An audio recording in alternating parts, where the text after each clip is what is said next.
think I'm going to go ahead and just start. So welcome everyone to the Tools to Engage webinar, our first in a series of webinars that both explains the website but also features something new to the website. And today we're going to be talking about Engage to Change, a information sharing tool developed by the New York Foundation and really highlights the work of the Cypress Hills Local Development Corporation that Julia Watt-Rosenfeld is going to talk about. So just a couple of things. If you want to, you're all on mute. If you want to talk to us, ask us questions, make comments, please put that in your chat box, and the presenters only.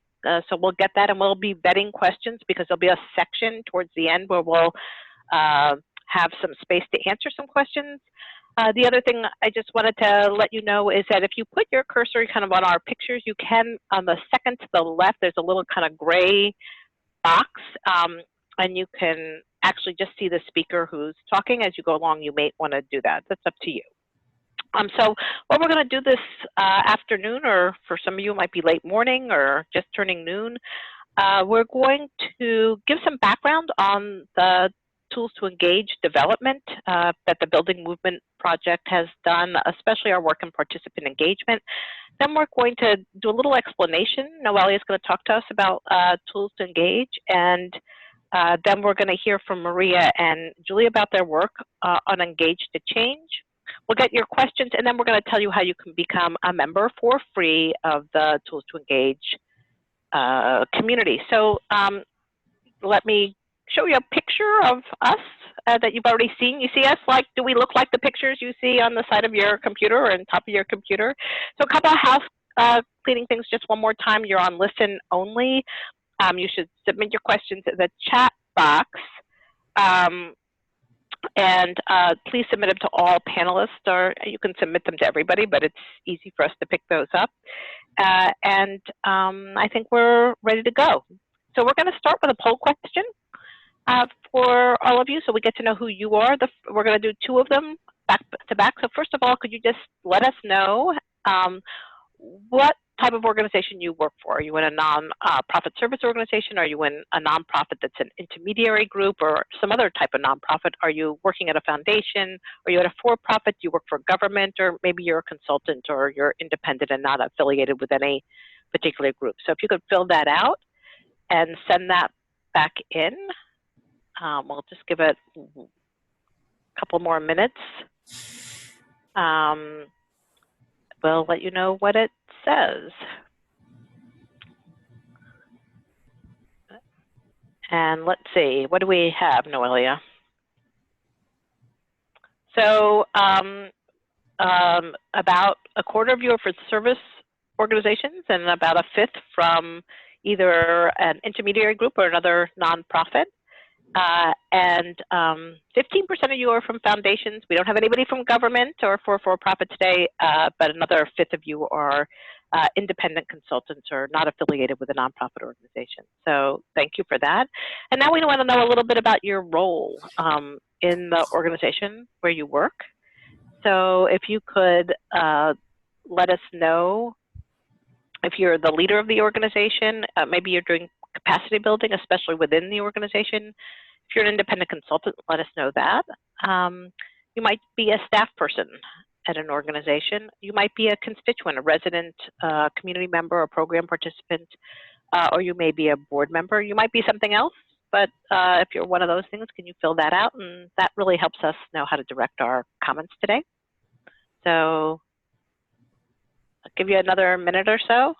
You can know who the other people are on the phone.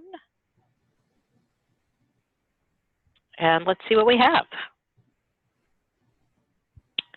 Okay, so most of you are staff. Thank you for attending.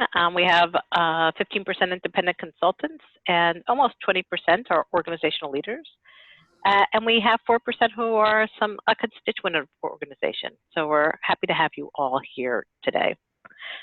So let me give you some background about the Building Movement project that sponsors the Tools to Engage website. We're an organization that supports US-based nonprofits to engage in social change and social justice work, and that means really addressing the structures and systems that either produce or keep in place inequities in our society. And we do this through research, we do tool development, information sharing, trainings, including webinars, and work on the ground. And we work in these three areas on leadership, which in the past have been on generational shifts in leadership. And if you're interested in that, you should certainly go to our website, www.buildingmovement.org. And more recently, we released a series of reports called Race to Lead, confronting the nonprofit racial leadership gap, about why there are so few leaders of color in the nonprofit sector. And you can look at those either on our website or on www.racetolead.org. We also do work on movement building, really how do nonprofits support movements for social change, including how they work across their organizational boundaries with constituents and across issue areas. And today we're going to be really focused on this middle section, the service and social change area, which is really about the how service and other nonprofit organizations can engage their constituents, build their voice and power to create larger systems change. So I thought it would help to give a little background. We believe that people want to transform their lives and to have the power and voice that's often taken away from them by circumstances beyond their control. And to remind us that we all rely on services and supports to thrive. Some of these are visible and some are invisible. And we also believe that a combination of empowering individuals and collective action is a way to make lasting change. So our work in program participants in service and social change includes these goals and assumptions, which are that we want to help organizations integrate social change practices and build communities that are empowered and assertive and can speak for themselves, and also to build organizations that are inclusive and responsive to the communities in which they work and where they serve.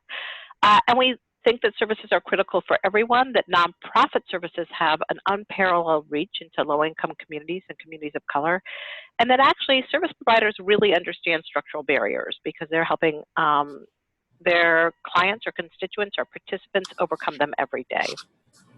So with that, I want to turn it over to Noelia, who was really the force behind our Tools to Engage website, to tell you a little bit about how to use this site. Thank you, Frances.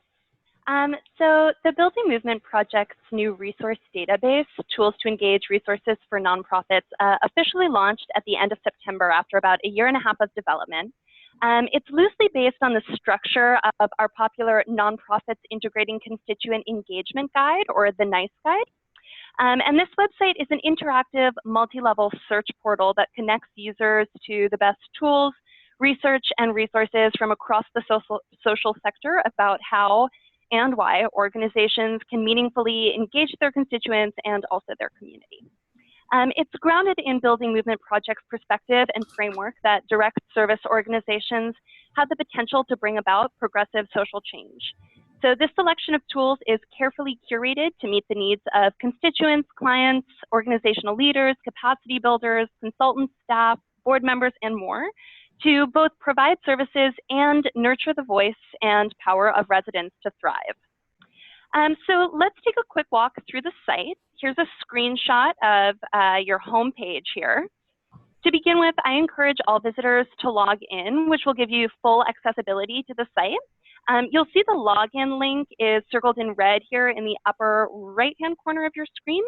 At the end of this webinar, I'll talk to you a little bit more about how signing up as a member will help you take full advantage of the site. Okay, so on Tools to Engage, we've curated about 110 tools, a little bit more, making them easily searchable and accessible to a wide range of audiences. So visitors can navigate to the Access All Resources menu option, which you'll see highlighted here in green. And you can browse this collection of resources designed to help organizational development experts, management support organizations, and internal and external consultants advance social change goals. Users can also experiment with the type, category, and keyword search functions pictured here. Okay. Clicking on the title of a tool that catches your eye will bring you to its landing page, which looks like what you see on your screen right now. Here you'll get a preview of the tool, learn about the contributor, and see the resources contributed by this member. On the right-hand side of the screen, under the word Access, you'll see the title of the tool, which is hyperlinked to the relevant PDF or website, and I've circled that in red so you can see what I mean. So with this brief introduction to the site, I'd love to introduce Maria Mottola, Executive Director of the New York Foundation, and also the thought leader behind this particular tool shown here, our first featured tool to engage, the Engage to Change Guide. The New York Foundation, quickly, is a steadfast supporter of community organizing and advocacy in New York City.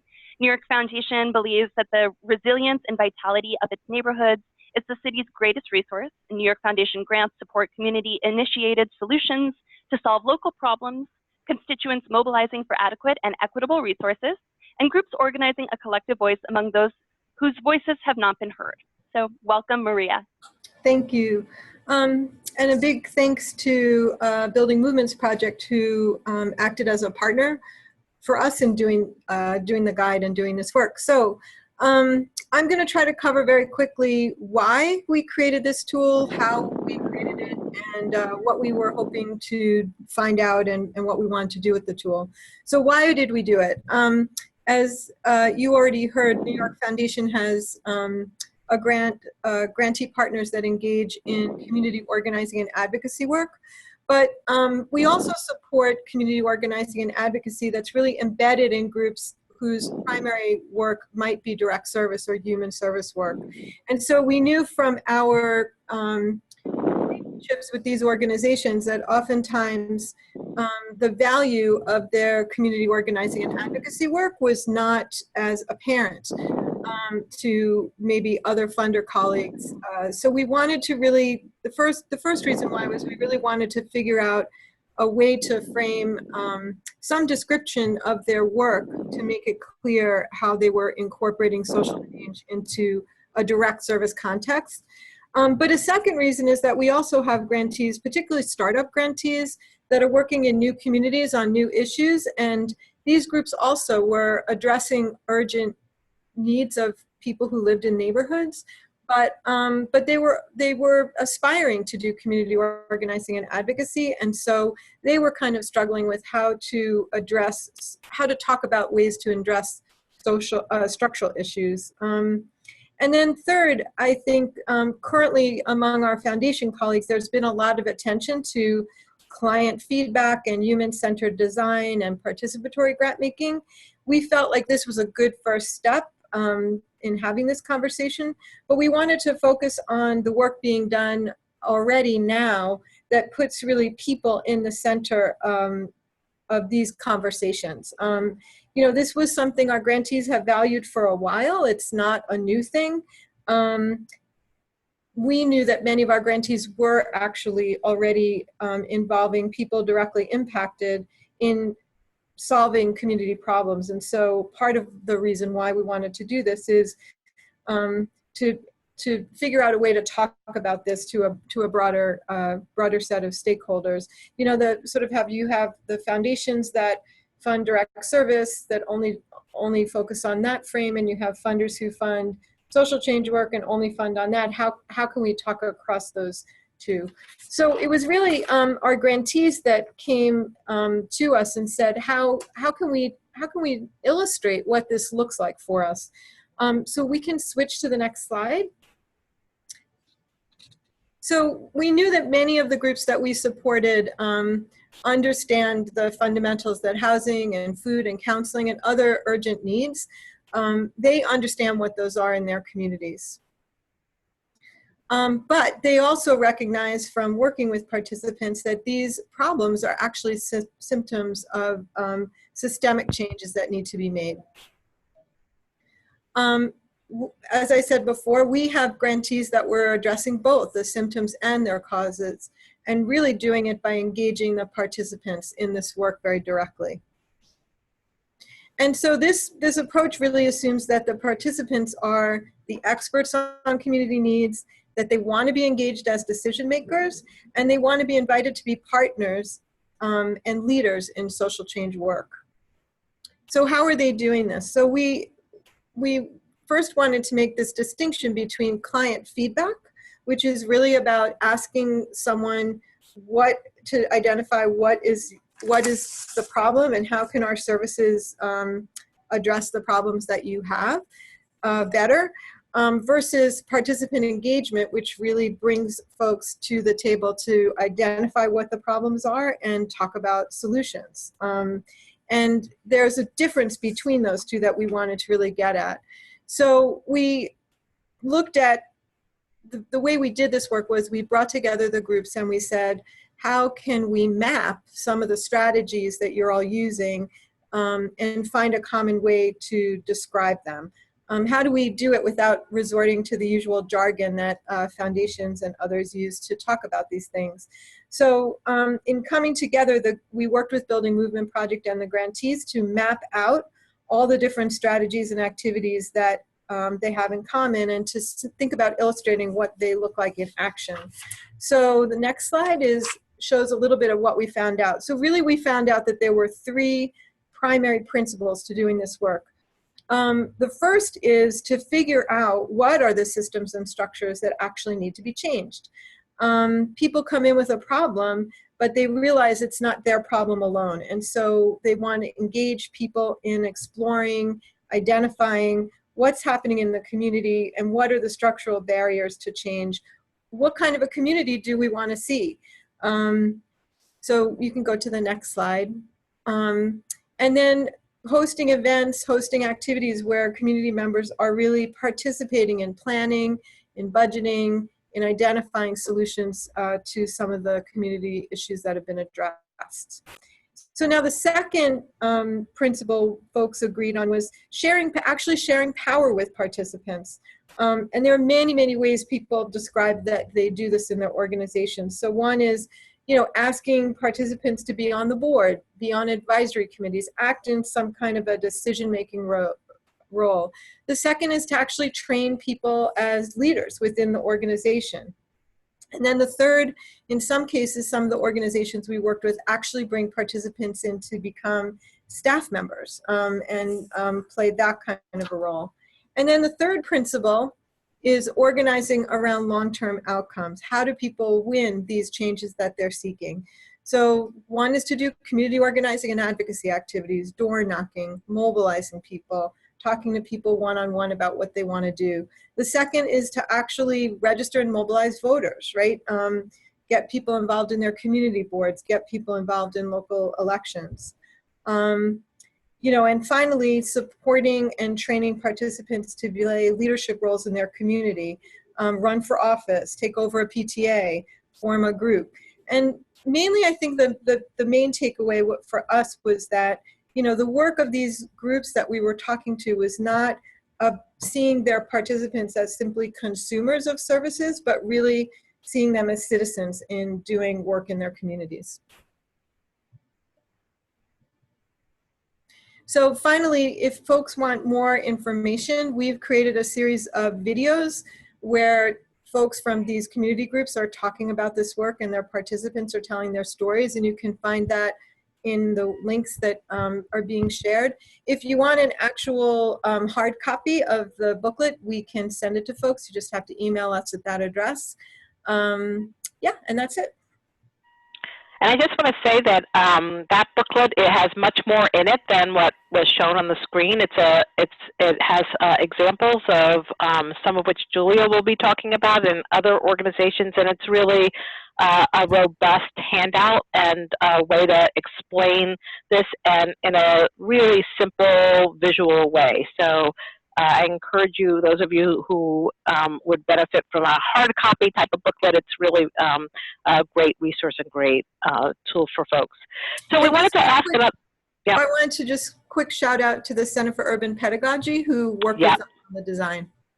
They did a great job. So just a reminder, if you have questions or comments about the information you're hearing. We're going to have a section on questions, or we can read your comments later in the webinar. There's a chat box. I'm trying to chat out to you that you can do questions, but if you haven't clicked on that box, that's a place to do that. So we have another poll question for you, and we wanted to know, of those participating, how many of you already have integrated this into your work, and this is kind of something you've already done. How many of you have done this in some places, but you'd really like to expand it? And Julie will really be addressing that, how that happened at Cypress Hills. Or are you just ready to begin integrating it, or you're poised to start, and this is going to help you get kicked off, or you're just beginning to think about it? We assume that you're already interested, so we'd love to know kind of what level are you at this point in time, thinking about either engaging participants, doing advocacy or organizing in your work, partnering with other organizations that do that work, but really looking at systems and structures to change, in addition to maybe the work you do every day in your organization. So let me give you 1 more minute for that, and then we'll look at what you have to say. Okay, Noelia, why don't we look at the responses.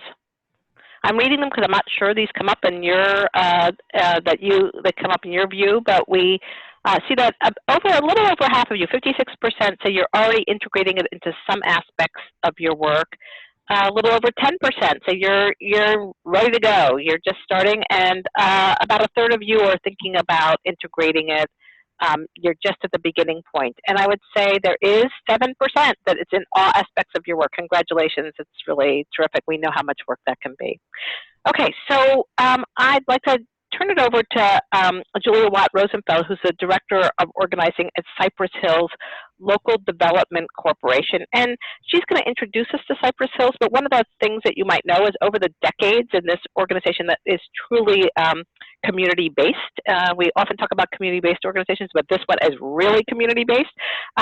They started a few decades ago with one program and a $35,000 budget, and now they have 6 program divisions. They serve over 10,000 people a year with a budget over $14 million. So, and they have really taken participant engagement to heart, and Julia's going to tell us about that. Great, thank you, Frances. Hi, I'm Julia Watt-Rosenfeld. I'm the Director of Community Organizing and Advocacy at Cypress Hills Local Development Corporation in Brooklyn, New York. And I have worked here for about 12 years, and this organization, as Frances mentioned, is nearly 35 years old. From the beginning,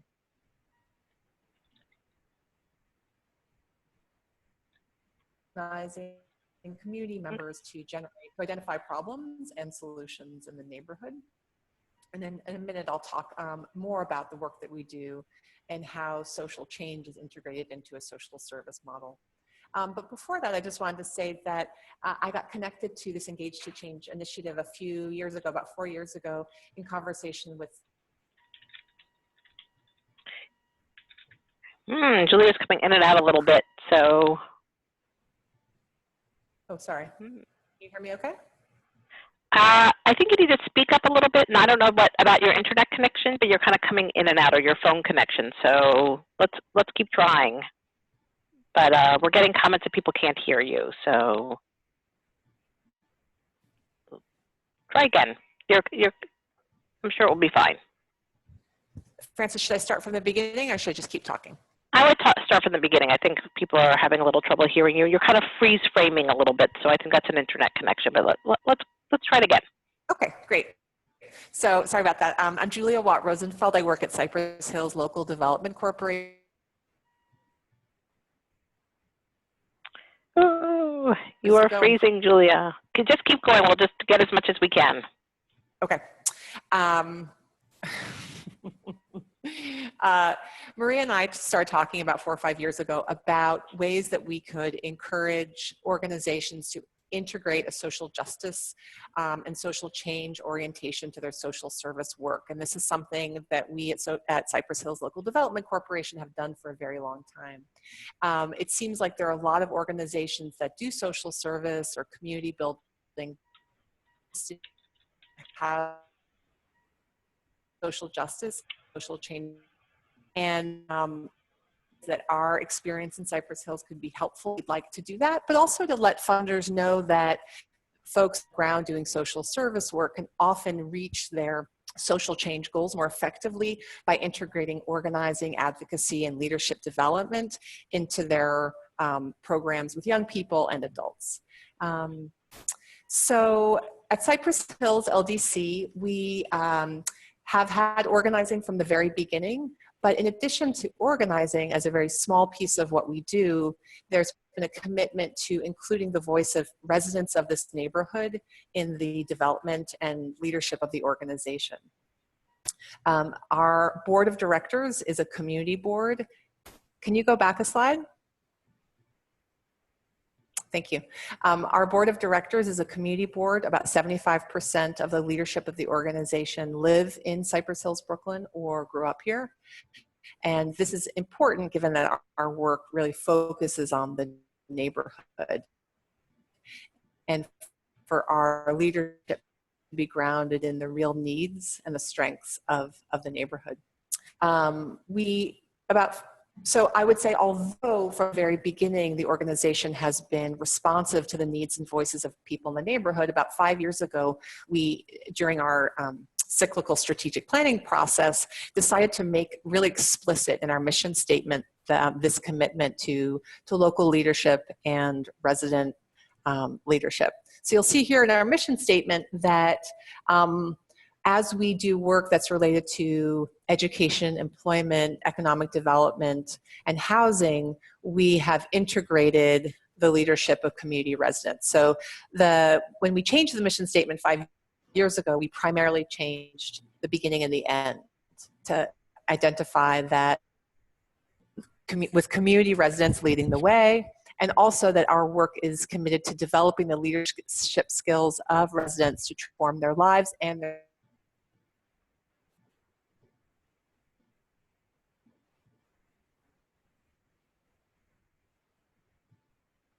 to community-wide efforts to address collective experiences, and whether that means looking at policies or generating ideas for local programming.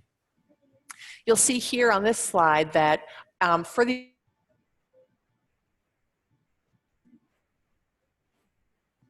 full-time staff and more than 300 part-time staff, our areas of focus are around youth development, affordable housing, community development, economic development, and we've included leadership and advocacy as one of the 5 strategic areas of our work. And when we say leadership, we're specific that our goal is that residents will continue to be leaders and increasingly be leaders engaged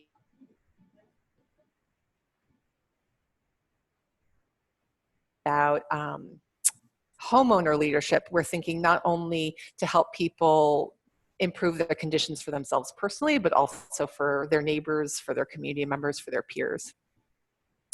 So in the strategic planning process where we revised the mission statement and articulated leadership as an important goal, we also went through a process of trying to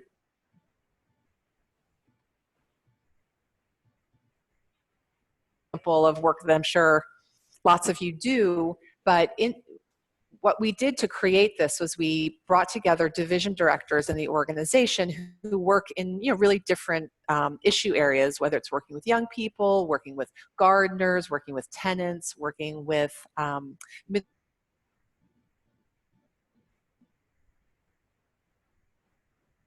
more specifically in terms of the goals of our work, but also the skills that we are developing.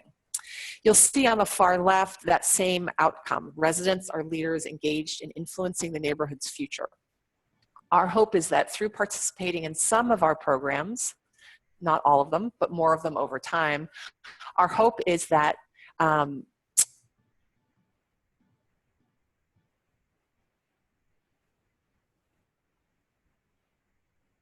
encouraged, honored.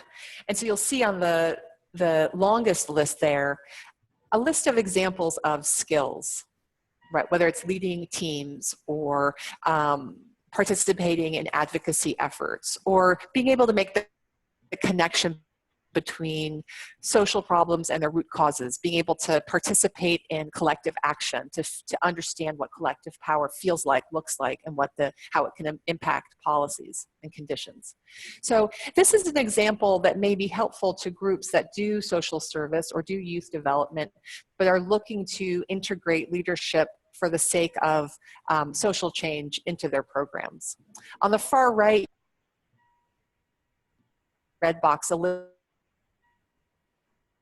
small representation of the work that we do, but it's an effort to really identify in which programs are we looking to support leadership development, and what will that look like, and how can we measure it.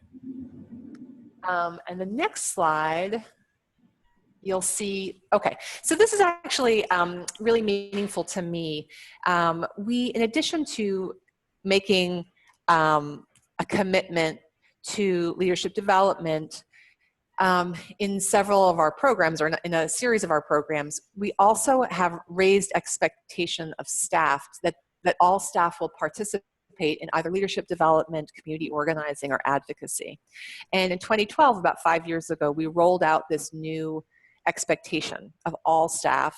And what this means is we are both honoring the work that some people already do, whether it's budget advocacy or issue advocacy, or citywide coalition policy advocacy. It's both acknowledging that work, but also asking everyone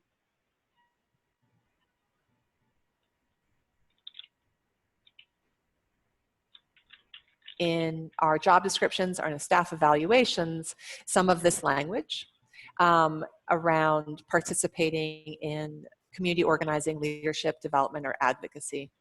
And we've attracted people who are interested in this work. When it's on a job description, it makes it really clear that people who are interested in bringing a social justice approach to social service, that this might be a good place for them.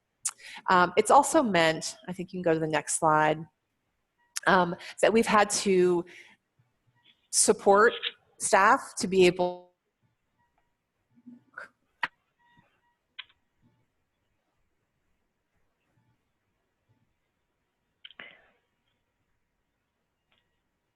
Yeah, Julia, you're kind of frozen at this point.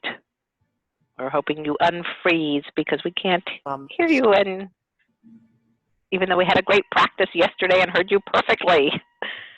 So some static, but so staff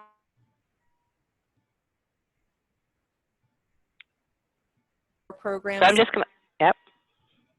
So that our commitment to leadership development is increasingly integrated.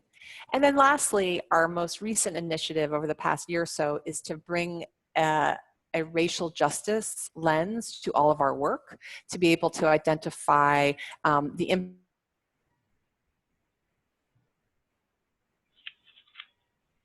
all of our key issues, and to figure out how we can articulate our commitment to racial equity, and build staff capacity and participants' capacity to talk about racism and racial equity.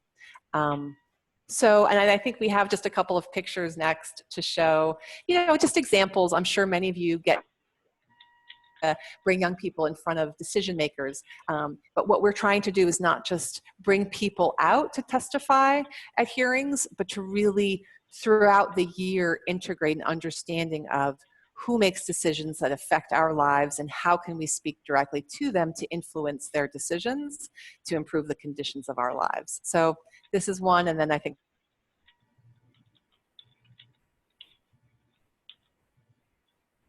I know these are people at City Hall. yeah, and this is a rally that was hosted by a young person. Those are both high school students. So lots more to say. I'm happy to answer questions in the Q&A part. Thanks. So we're going to show you a video that goes with this that we hope you will be able to hear. And this is, it will be self-explanatory, but the New York Foundation and Cypress Hills Local Development Corporation put this together about the work that Julia does.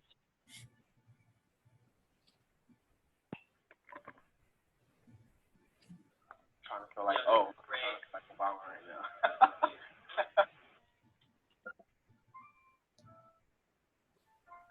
Jamel Burgess. I'm a youth organizer with Future of Tomorrow, a part of the Cypress Hills Local Development Corporation. After I finished high school, there was a job opening, and Cypress Hills is really committed to hiring community residents and former participants to come back. So I came back and I worked as a college counselor, and then I returned again to work as a youth organizer in the Future of Tomorrow program, to know that I was a participant and that I went through the program and through Cypress Hills, and it helped me so much to become the person who I am today. And now I have that opportunity to do the same thing with other 16, 15, and 14-year-olds, to pass that torch. It feels really important and really crucial for me to do this work, to challenge me to think about my future, to think about college, where did I want to be in 5 and 10 years. Having those conversations was really helpful at such a young age.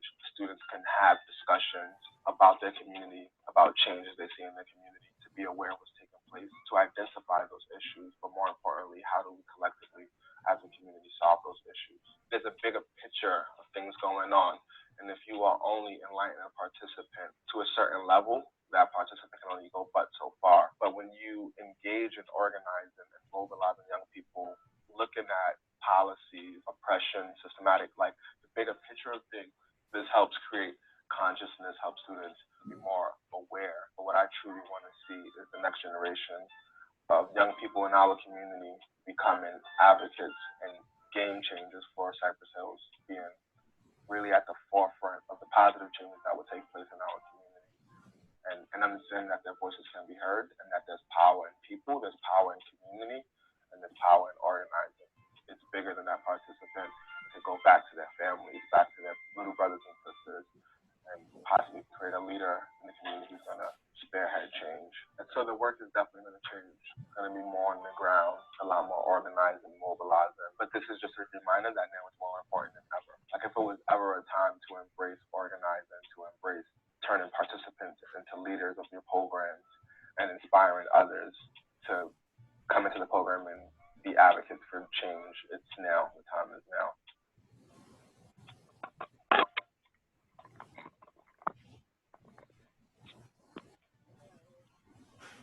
So that was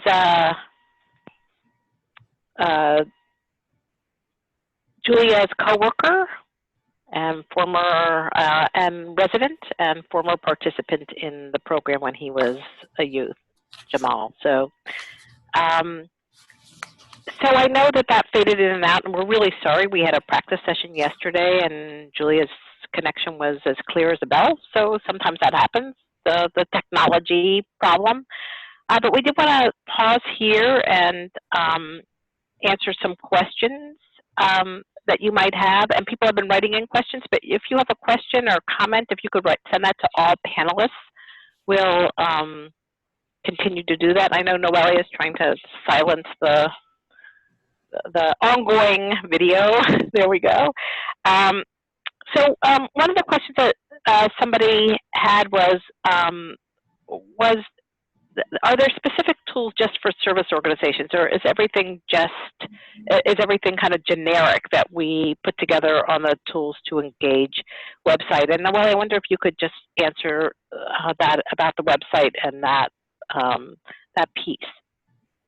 Yeah, absolutely. Thanks for that question.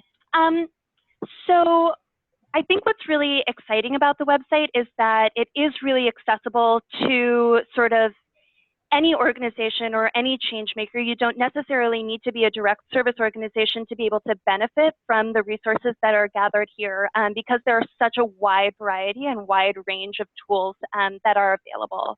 I think the framework that BMP is sort of basing the service and social change work on is that focuses on direct service organizations, sort of as which you saw in the goals and assumptions portion at the beginning of this webinar, just that the power and the reach that direct service organizations have.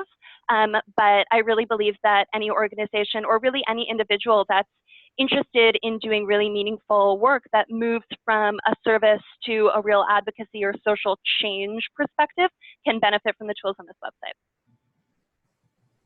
Great. Another question. Somebody wrote that they're not so far along as Julia in the process, getting the organization to adopt all these areas, and maybe Julia, you could talk a little bit about kind of how people might start thinking about this process, and we'll let you know if you freeze. So, and we'll pick up for you. I'm so sorry about the internet connection. That's really unfortunate. Can you hear me okay? Yep. Great. Yeah, I mean, I think that the question is sort of how to begin. I think that one advantage that I've had in the 12 years I've been here is that there was a pre-existing commitment to organizing and building community power. But I do think that there have been waves of real progress in the past 10 years or so. One thing that I did that was really useful is I brought together a staff committee. We called it the Advocacy Committee, since you're frozen, and I'm going to just people say that. To find a few key people in the organization across divisions or across issues who are really excited about the work, and to be able to share the work that they're doing or set goals for the work that they love. So having internal staff committee really is a helpful piece. Strategizing. And then I think being able to have the ear of the leadership, so including senior management in that committee in some way, and then being able to report back to the board and to find even a couple of people on the board who are excited and enthusiastic. And I think it's also really useful to learn from other organizations, previous work. Further ahead than we are, who we've learned from as well. Great, thank you. Maria, kind of on the board question, somebody asked, some of the problems that organizations face is that either their board or their funders don't think it's their role to, excuse me, to engage the participants, that they expect them to do service, and they might even be a little nervous that they're doing something that's illegal or that would drive funders away, or that funders are a little worried about this. So could you address that? Yeah, I mean, so one thing is our experience has been that there's not like a bright line between some of these things we're talking about. In other words, very few of the groups that we support that do direct service don't do any kind of community engagement or civic engagement or organizing work. And the reverse is true too, that most of the groups that we fund that are structured as community organizing groups or advocacy groups also do some amount of addressing the urgent needs of the folks that they're working with. And in terms of what talking to your boards about it or things people are nervous about, I would encourage folks to visit the website of the Alliance for Justice, or if you're here locally in New York, the Lawyers Alliance of New York. Both are organizations that encourage nonprofits and foundations to really push the envelope as far as they can legally in terms of doing legislative advocacy. There's a lot more that we can all be doing that falls within the parameters of the law than perhaps we realize. And both the Alliance for Justice, there's this part of their website called Boulder Advocacy, has some really terrific tools, not only for explaining the distinction between things like legislative advocacy, which we can fund, versus lobbying, which most of us can't fund if you're a private foundation, but also great tools for talking about the work, evaluating the work, measuring the impact of that work, which can be a little more complicated than simply reporting to a funder about, how many young people came to an after-school program and, how their report cards looked a year after being in tutoring. So I would encourage people to look at those resources. But there's a lot that can be done within the parameters of the 501c3 framework. There's a lot more people can do than they realize. Yeah. And I also want to say you can go to those links. Alliance for Justice is fantastic. We also link to those in the Tools to Engage website. One of the things I do want to say on this kind of continuum is, having worked in service delivery for many, many, many years, we really tried to address in the Tools to Engage website that people are going to start from different places. some people might start with client feedback loops because that's the way to kind of start hearing from clients in a way that's acceptable for the organization. And what we encourage groups to do is to continue down a pathway towards clients or program participants being more kind of enhancing their citizenry, and I don't mean legal citizenry, I mean their civic responsibility and interest. And how we would say that is to build their voice both for self-advocacy, which is helpful, but also for advocating for their community and beyond. And the site's set up so that you really might enter at any different point. We really understand that, and that's why we have many, many case examples. And I know that from some of the questions that there's concern about that. So Julia's group already had an organizing arm 12 years ago, but many other groups are just starting to think about, how do I even get the participant voice into the organization as a beginning? And I think, and the Engage to Change booklet that Maria mentioned before, and we're happy to, when we send out this webinar recording, we'll send out the links to that. It's really might be a fun thing to have and to talk about at a staff meeting or with a small group, like Julia talked about, having a small group of interested people, because it's really an easy entry point for groups. Yep. I just wanted to add, for anybody on the phone working at a foundation, we have also used the videos at our board meetings as a kind of entryway to talk to board members about what this work looks like. And if you visit the site and you scroll through some of the videos, there are other examples in addition to Cypress Hills LDC about how different kinds of direct service groups incorporate this work. And one is a large settlement house that set up a kind of community advisory committee. Another is a soup kitchen that really transformed their service delivery to be about engaging people as members, not just recipients of emergency food programs. So I would encourage you, those videos are very short, but we've used them to great effect with our board. Great. So the videos, we'll send out all those links. And so we're getting towards a close, and I want to turn it back over to Noella to talk a little bit more about the website. Great. Thanks, Frances. So I mentioned earlier that signing up as a member helps you take full advantage of the site, and I'd like to take just a few moments to walk through that with you.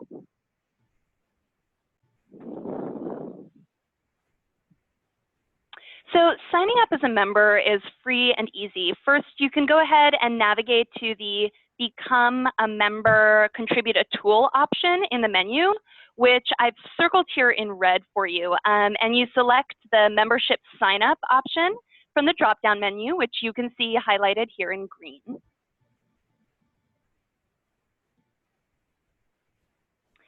This will take you to a membership sign-up page. You can go ahead and fill in the required information, which is indicated by the asterisk next to the box. Once you scroll down that page, there's additional information to fill in about yourself. So your personal information will stay totally confidential, though other users will be able to see the brief bio you upload should you choose to do so in the section on the landing page that mentions the contributor. And what's really neat about that function is that signing up as a member not only allows you to access some of the great features of the site, but it also allows for a social networking component in which you can learn more about other users who are interested in the same tools as you, or perhaps are engaged in similar work.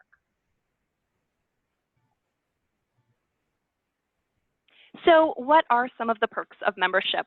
Well, for one, you can participate in the comment conversations beneath each tool. An example of that is shown here. As a non-member, you'll be able to read the comments, but you won't be able to post your own. And here you see a little lively conversation going on between one of the representatives from the New York Foundation and one of our other users, actually commenting on some of those videos that Maria just mentioned. Yeah, so it's a neat feature. Another advantage of membership is being able to contribute to the forum. So that's where there are additional sort of active conversations happening beyond the tool-specific content in the comments. And then finally, Members may also submit their own tools. And those, you can see the contributed tool screenshot here. Those tools may be considered for possible inclusion in the site as we work towards a shared practice around service and social change. The tool submission form, right, is pictured here, and the website will be updated quarterly with those tools that meet the criteria for submission. We'll also be hosting additional webinars. Francis mentioned this is the first of a series. And the most popular tools on the site have a chance to be featured, like Engage to Change was featured here today. So check out BMP's website, our social media platforms, Facebook and Twitter, or sign up for our newsletter to stay informed about upcoming webinar dates. And with that, we'd just like to close out by hearing from you all about what sort of mode, we're using that word, might be most helpful for your organization and others to take full advantage of the tools to engage site. So please just take a moment to fill out this last poll for us.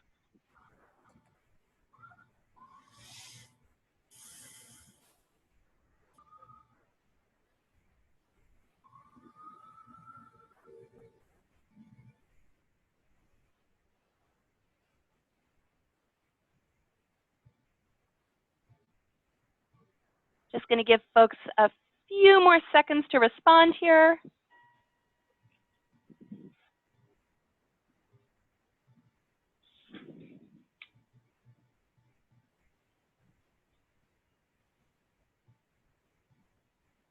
Okay, Francis, do you want to analyze our results for us? So now I know that you can see this, so thank you for that comment. People are equally divided, a little under 40% on web-based convenings and reading materials. And if you're interested in in-person convenings and trainings, please get in touch with us. And you can do that by actually the next slide, which is gives you Noelia's contact information. If you have questions or comments, or any of us that were on the call, will include our contact information when we send this out. After this call, we'll send out a recording, hopefully a doctored recording, so we can hear more of Julia, and information on how to contact all of us. But I just want to end by thanking Maria and Julia for being on the call, for their great work in this area, for Noelia, who brought the website into being and over the finish line. We hope you'll use it, and we hope you'll stay in touch with us. Have a wonderful afternoon, and thank you. Bye. Thank you. Thank you.